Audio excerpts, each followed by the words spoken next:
Hello, we are thrilled that you've joined us for the next in CUNY Citizenship Now's topical discussions. Today, citizenship for children, particularly children that become citizens through their parents in a process known as derivation of citizenship. This event is sponsored by the New York State Office for New Americans, Liberty Defense Project, and funding for CUNY Citizenship Now's legal services is made possible thanks to the New York City Council. I am Sean Ramon from CUNY Citizenship Now, and before we get to today's discussion, if you missed our Facebook Live from last month on everything you need to know about applying for citizenship, that video is on our Facebook page. We just want to give you a quick update on something very important from that episode.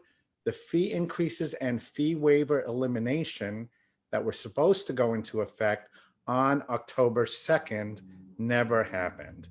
That is paused for the time being by a federal court, so you still have an opportunity to get your citizenship application in before the fees go up, and if you qualify, to get your citizenship application fee waived.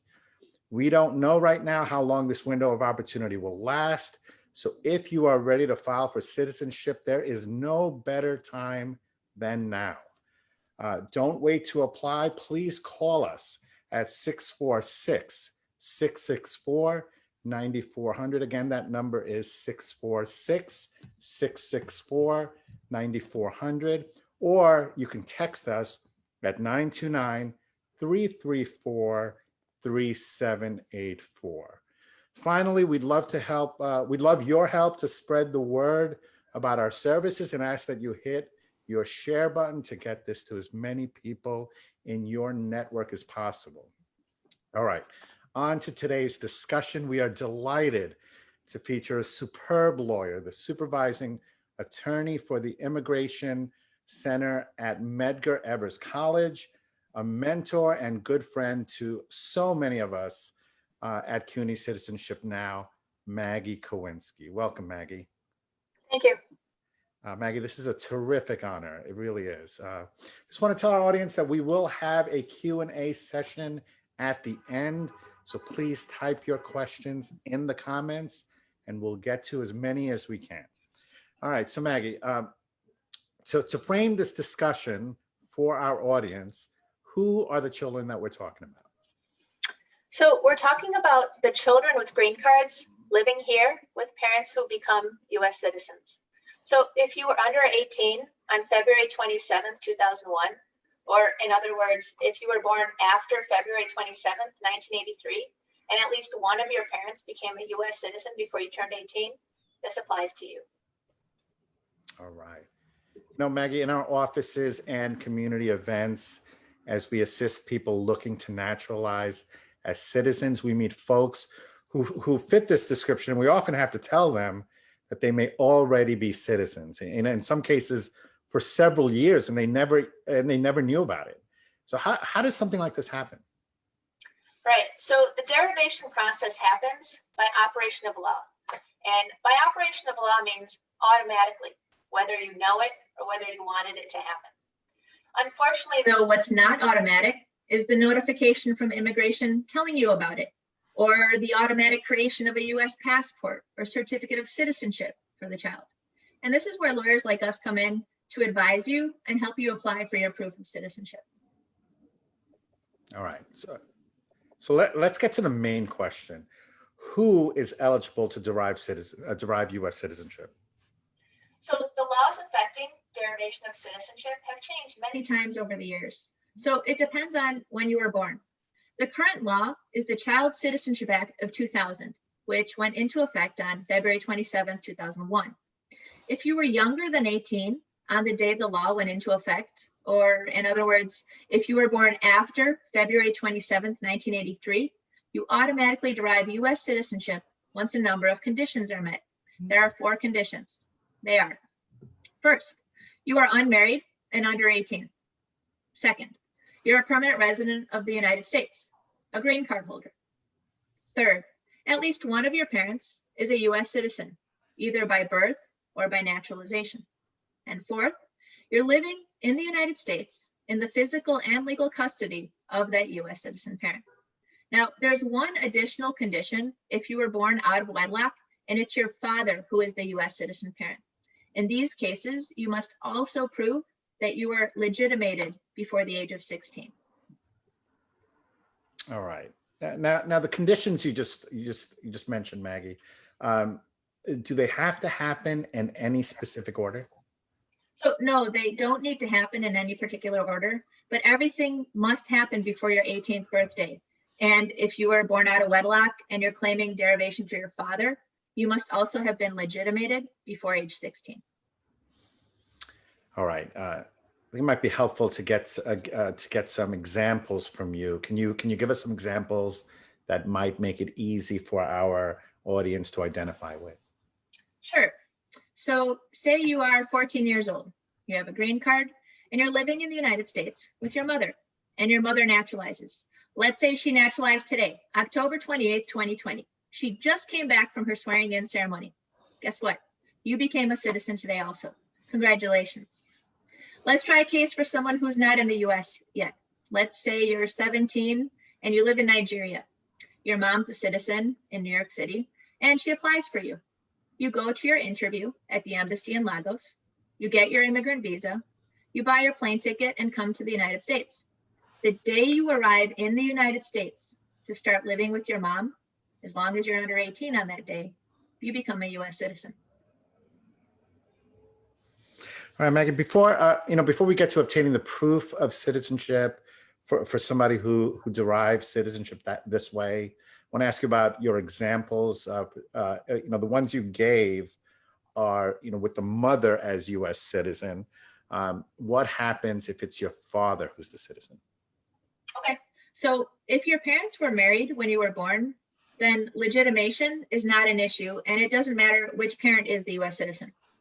But if you were born out of wedlock, meaning if your parents were not married to each other when you were born, and it's your father through whom you're claiming citizenship because he's the US citizen parent, then you'll need to figure out if you were legitimated before you turn 16. Legitimation is what must happen in order for the father to be legally recognized. And what qualifies as legitimation for children born out of wedlock depends on the laws of the country where the child was born or where the child lives. The usual way that a father legitimates his child is by marrying the mother, or by acknowledging the child and putting his name on the birth certificate. Some countries, for example, Jamaica, Dominican Republic, have passed laws that give equal status to all kids, whether they were born in wedlock or out of wedlock. Other countries like Nigeria, Japan, have kept the traditional method of legitimation, which is the biological parents must get married. All right. Now, Maggie, you gave a couple of examples with the mother before. Could you then give us an example now with involving the father as the citizen, where legitimation is an issue? Okay, sure. So say you were born in Nigeria. Your parents never married each other. Your mom raised you in Nigeria, while your dad moved to the US, married an American, got his green card, and then naturalized. Let's say you're 16 now. Your dad sponsors you and you move to the US to live with him. The day you arrive in the US with your immigrant visa, do you derive citizenship through your dad? No, you don't. Let's go over this. So remember, when you're born out of wedlock and it's your father through whom you're claiming citizenship, you need to review the laws of the country where the child was born, in this case, Nigeria, and the laws of the country where the child lives, in this case, New York State. The law of Nigeria says that for a child born out of wedlock to be legitimated, the parents must marry. The law in New York isn't as black and white, but the way that immigration interprets it in these cases is that the parents must marry for a child to be legitimated, same as Nigeria. So because you were not legitimated, because in this case, your parents didn't marry before you turned 16, you can't derive citizenship through your father. You just need to wait till you're over 18 and you meet the requirements to naturalize to apply to become a US citizen as an adult. All right, thank you. So Maggie, you go through this analysis and you determine with high probability or even with certainty that you became a citizen through derivation of citizenship from one of your parents. and now you want the proof, the paperwork, right? So what kind of proof is there?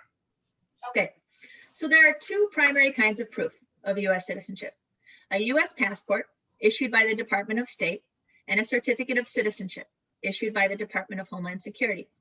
Now, to better understand what you're dealing with when filing for either document, imagine these two agencies as a two-headed monster.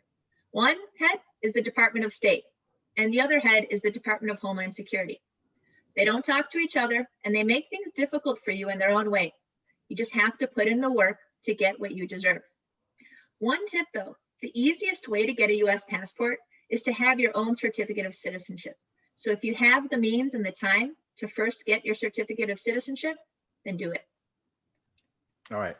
So I want to ask you about the process then for and the cost for getting this proof. Let's start with the certificate of citizenship. Okay, so the average processing time in New York City these days is about 10 to 18 months. You have to complete Form N-600, application for certificate of citizenship, and attach copies of all supporting documents, 2 passport-size photos, one which will go on your certificate of citizenship, and mail it all to USCIS with the filing fee, which is currently $1,170. Note that a fee waiver is possible if you're receiving a means-tested benefit like Medicaid or food stamps, or if your income is below 125% of the federal poverty guidelines. The N-600 form and the fee waiver form and all the instructions are online at uscis.gov, and you can call us at CUNY Citizenship Now for help in completing your application. All right, thanks, Maggie. That's a good segue into giving out our numbers once again. Just want to give out our numbers to arrange a consultation with us to assist you on the N-600 or any of your other immigration law needs. Please call us at 646-664-9400. Again, 646-664-9400, or you can text us at 929-334-3784. See, questions are already coming in. Remember, Maggie, if you have your questions for Maggie, please type them into your comments and we will get to as many as possible. All right, Maggie. So getting back to the cost and wait time for the proof, I just want to say, wow, 18 months and $1,170 to get the certificate of citizenship. How about the U.S. passport? So getting a U.S. passport is faster. It's taking about 10 to 12 weeks, and you can pay extra to expedite the processing. Now, a passport for children under 16 currently costs $115, and for those 16 and older, it's $145. And to apply for a U.S. passport, you have to pay the fee. There's no fee waiver option. And you have to submit an application at a passport acceptance facility. The list of places is on the Department of State website. Most post offices and county clerk's offices accept passport applications. Also, sometimes public libraries do too. For example, the main library in Brooklyn at Grand Army Plaza has a great acceptance facility. I'm speaking from personal experience. At every place, usually you need to schedule an appointment in advance, so call ahead or check online. Also, know that you need to know what you have to bring to the appointment before you go. Don't rely on the staff at the facility to know exactly what you need. Sometimes the staff know their stuff and they correctly tell you what you need, and there's no problem with your application. But other times they don't, and down the road, you end up getting a letter from the Department of State asking for more documents, and that delays the process. One thing to notice, you'll have to mail original documents with your passport application. The original certificate of naturalization of your parents, your original birth certificate, your original green card. When they send you your passport, they return all these originals to you, except for the green card. They keep that. And just one more thing on this recommendation. If you're applying at a post office, go to a larger, more central post office, because the staff there generally know more because they're better trained and have handled a lot more applications. All right. Now, as far as the applications themselves, what supporting documents are required? Okay, so let's review the 4 conditions that have to be met to figure out what's needed. First, you're unmarried and under 18, so a copy of your birth certificate. And if it's not in English, be sure to include a certified English translation. Second, if you're a permanent resident of the United States, you submit a copy of your green card. Third, at least one of your parents is a U.S. citizen, so a copy of your parents' U.S. birth certificate or a copy of their certificate of naturalization. Fourth, you're living in the U.S. in the physical and legal custody of your U.S. citizen parent. So two things here, physical custody and legal custody. Physical custody is actually living with the parent. So you're going to want to send school records for you and copies of federal taxes for your parent claiming you as a dependent. In New York City, if you're in high school, an unofficial transcript is sufficient. If you're not in high school yet, you can Ask the school for one of two things: a RISP, an individual student attendance history report covering the year at issue, or an RFTF, verification of pupil registration. Both of these documents show the student's home address, and that's what you need. Legal custody, on the other hand, generally only becomes an issue in cases where the parents have divorced. You need to look at the divorce to see if there was a custody order. And if there was, you need to make sure that the parent through which you're claiming derivation is the one who got legal custody over you.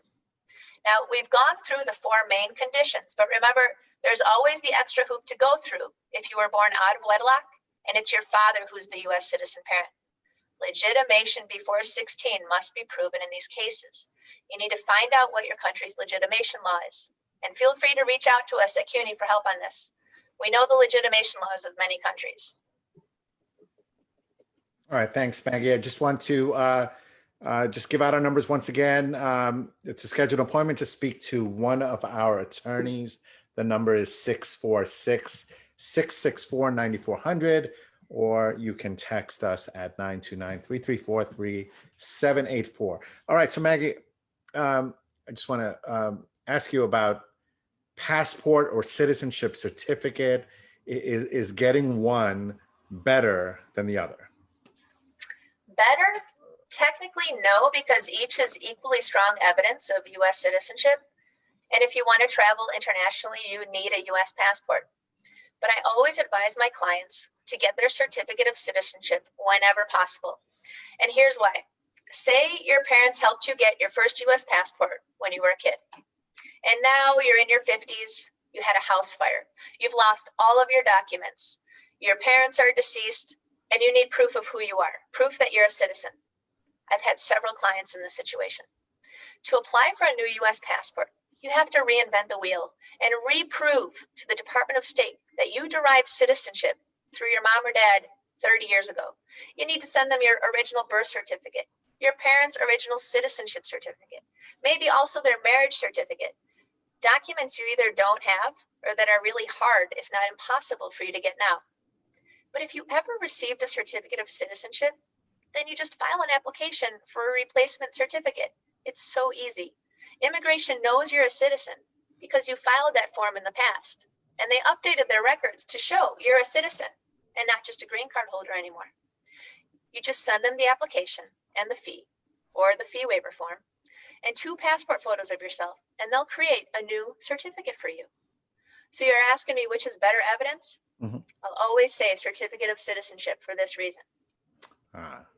Okay, so you were saying that, they're both have equal weight to prove citizenship, but, for all the reasons that you mentioned, it's better really to get the certificate of citizenship if someone can. Great. Let me just want to come full circle with the process, Maggie. What if you believe that you derived citizenship and then apply or try to apply for a passport or a citizenship certificate, and for some reason you can't come up with the evidence, or your application is denied? What then? Okay. So this is Similar to a question we often get from clients after we give them the list of documents that they need to get to file their N-600. Can I just file an N-400 instead? Because usually it is a lot easier to file an N-400 because the only evidence you often need is just your green card. But unfortunately, this operation of law idea kicks in. And if you already are a citizen, you can't apply to become a citizen. And if you do file that N-400, you'll be denied, and the denial will say that. When you file the N-600, you just provide all the evidence that you can get. You can always get your own documents, right? Your own school records, your own birth certificate, your own green card. And sometimes your parent is cooperative and organized, and they'll give you copies of their taxes and their citizenship certificate, and that's great. That makes it easy. But when it's not that way, or when your parent has passed away, or they've lost their certificate of citizenship, you need to get creative. There are ways to get the documents that you need. Now remember, with the N-600, just a copy of your parent's certificate is required. So a couple ways to get that. The National Archives in Lower Manhattan is an office that maintains New York naturalization records from 1991 and before. I just checked the website and the office is closed now because of COVID, but there is an email address on the website, and in the past, they've always been pretty responsive. You can also file a Freedom of Information Act request with the Department of State to ask for a copy of your past U.S. passport application. It should include a copy of all documents that were submitted with that application. And lastly, you could also file a Freedom of Information Act request with USCIS to get a copy of your mom's file. And it will include a copy of her naturalization certificate, and if you need, your parents' marriage certificate if they've married. All right, Maggie, I just thought about something. What if you don't get along with your parents, let's say, and let me just ask you, or you're estranged from them, or for some reason they refuse to help you? What do you do? How do you get that? So again, a little bit of creativity here. You know, you can start by contacting relatives for help. They at least might have answers to questions like, when did mom become a citizen? When did she first vote? Who'd she vote for? Do you remember? You know, just to try to help jog a relative's memory. And as I mentioned before, you can contact the National Archives for information on when she may have naturalized. If it happened in New York before 1991, they have the record. And if you got a U.S. passport as a child, again, you can ask the Department of State for a copy of your past U.S. passport application. And at the end of the day, after you've done your best to get what you need, you'll include an affidavit if you're still short some evidence that you simply weren't able to get because your parent wasn't cooperative or your parent is deceased. You'll include an affidavit and explain to USCIS what you've done to try to get everything, and that unfortunately your parent is either deceased or refuses to help you and give you what you need. And you ask USCIS to go review their own records because they have records of your parents' naturalization. Usually USCIS is understanding and they do this and they'll process and accept your application. All right, thank you, Meg. We have a bunch of questions. I want to get to them. Let's see, check the time. It is about 3:23. All right, we have one question's come in. The question is, Maggie, can I derive citizenship through my stepfather? No, you cannot derive citizenship through step parents, only biological parents. And since 2001, with the passage of the Child Citizenship Act, you can also derive through adoptive parents. All right. Let me take a look at the messages. There's a few questions here, Maggie. Thanks. Just give me a second. Okay. The first one is, can I apply for the certificate of citizenship for my children, even if they already have their U.S. passports? Yes. Yeah, I Please think you do mentioned so that. if Yeah. you can. So that later on down the road, when you're gone and your kids are grown adults and they lose all their documentation, if that happens, they have a very easy way to get everything back. Thank you. Let me go to the next question, Maggie. All right.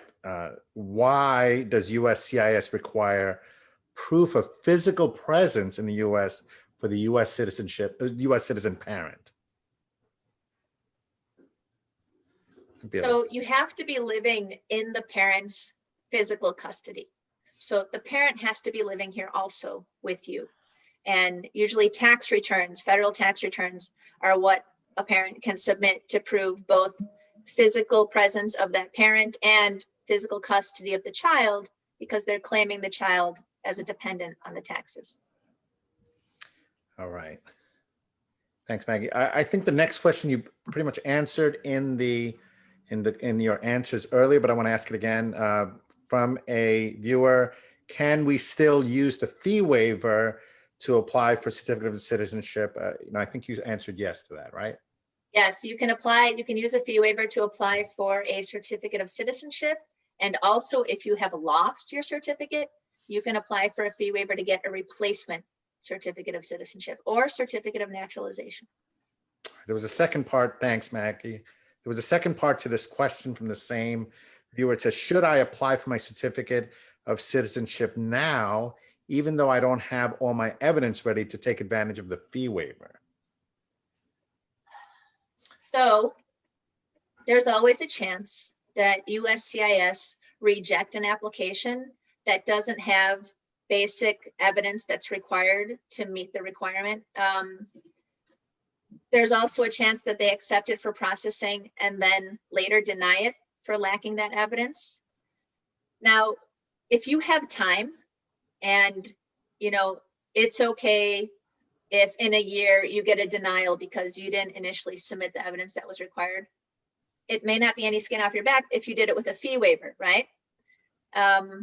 So it's a decision for you to make. You can try. You're sending it with a fee waiver. You're just paying the postage and the fee for those 2 passport photos that you need to submit, and for your time in putting it together.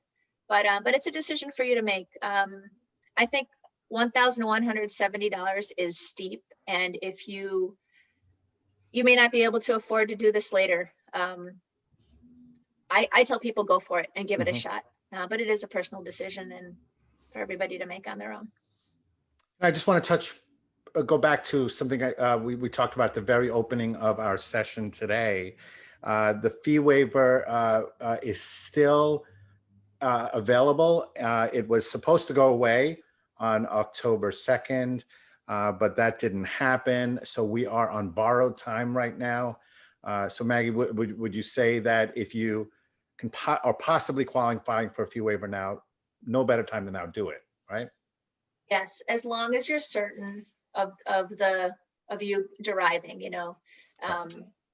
you may be missing a document, maybe you're missing your parents' naturalization certificate. As long as you're certain that they did naturalize before you were under 18, after you got the green card, then yes.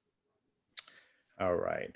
Now, I've got another question. It's a little bit unclear. It says, and I think we have to interpret this, has to do with this. It says, after my daughter turns 18, how long does she have to wait to apply for her N-400? I don't know how that ties to derivation. Maybe it's a straight up citizenship question, but so that's the question. Right. So go ahead.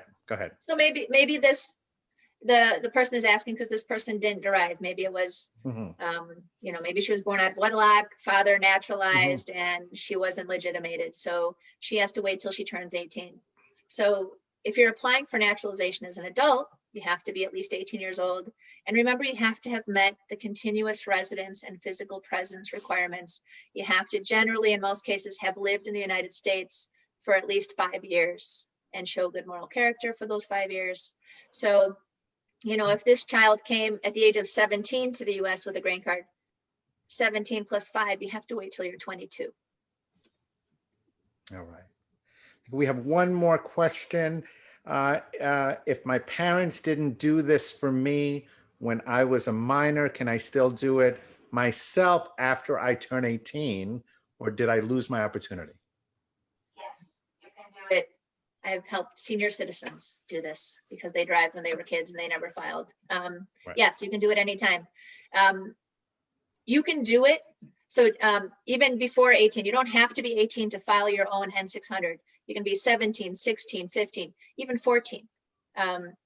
So it's not just that you're waiting for your parent. It all falls on your parent until your 18th birthday. You can do this yourself, and please contact us at CUNY Citizenship Now, and we'll assist you with the process to help you put everything together correctly. All right. That's all the questions that we have. Maggie, thank you so much for joining us and for all the wonderful, useful information for our audience. Maggie, thank you. Thank you. All right. One more time with our numbers to schedule an appointment to speak to one of our attorneys, 664-664-9400, or you can text us at 929-334-3784. Finally, I just want to say the election is certain to impact so many aspects of immigration law. So it's critical that you get out there and vote if you can and have not yet. Thank you for joining us. We will see you all for our November session. Be safe, be healthy, be vigilant. Take care.